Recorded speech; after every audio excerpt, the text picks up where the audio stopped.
So, what do you want to talk about? Sure thing. Do you want to have it standing here, or do you want to find a seat first? All right. What now?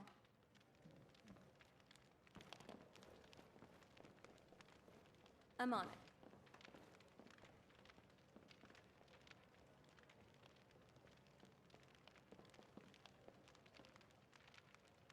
Here should be fine.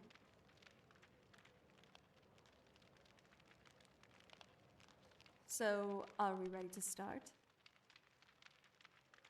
All right. Now, on to the drinks. Do you want to have mead, wine, or just plain milk?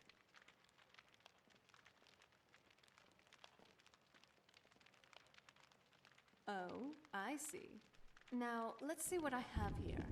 I procured these in Riften the last time I was there. First, we have the Cliff Racer. Firebrand wine, Cyrodiilic brandy, Flynn and Sujama. A drink for the daring. Next up, we have some Dragon's Breath mead. A drink worthy of someone as fiery as you are. Then there's the Velvet La Chance, which is a mixture of blackberry, honey, spiced wine, and a touch of nightshade. Perfectly safe, in moderate amounts. Let's drink up the heat. Likewise. This isn't necessarily a past journey, but I was thinking about this regardless. The Civil War. Waking up to this whole mess was truly something I did not expect.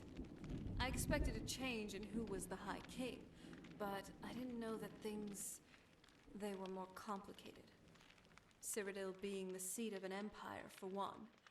And besides this whole civil contention for Skyrim's land, we have Altmer nationalists eyeing to conquer it as well.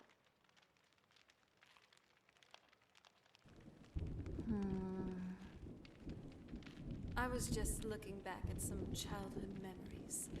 The more pleasant ones. There was an old jetty where boats would bring supplies to the castle. Once we moved in, it never got used, along with the rest of the castle undercroft. That's why I used to play and hide down there, looking out to the sea, usually when my father was in a bad mood. Peace, quiet, and there was nothing but the crashing of waves and a sweet ocean breeze. However, if you journeyed further into the undercroft and away from the sea, you reached the old water cistern. You wouldn't like to hang around there for too long. On some days, this would smell. Just be glad you weren't there then.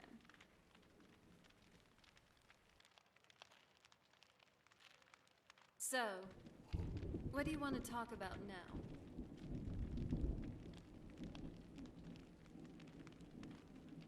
I do believe that we can.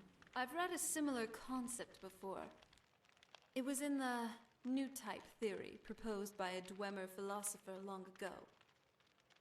He said that if men and Mer alike cast aside the shackles of what has binded them to selfish squabbles and struggles to power, they could mentally evolve, in a sense, to be higher beings, new types. People who can more easily detect the thoughts and intentions of others, and are more admissible to understanding.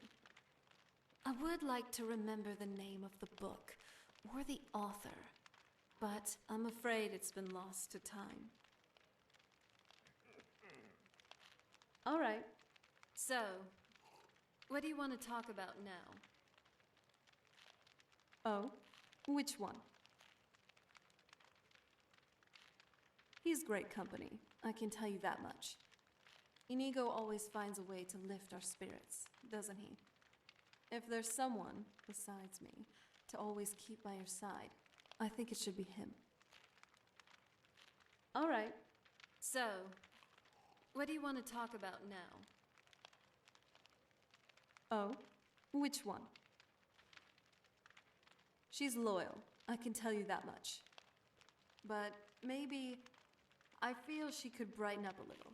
With her, it seems like everything is based off of duty. It's like she's never had fun in her life. All right. So, what do you want to talk about now? Oh, which one?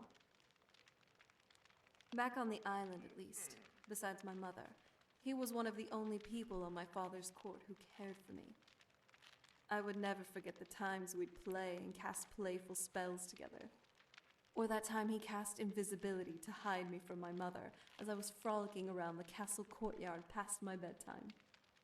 For one who abandoned his house, family, and could have very well been seen as a deserter, he was family to me. It's nice spending time like this, just having drinks together,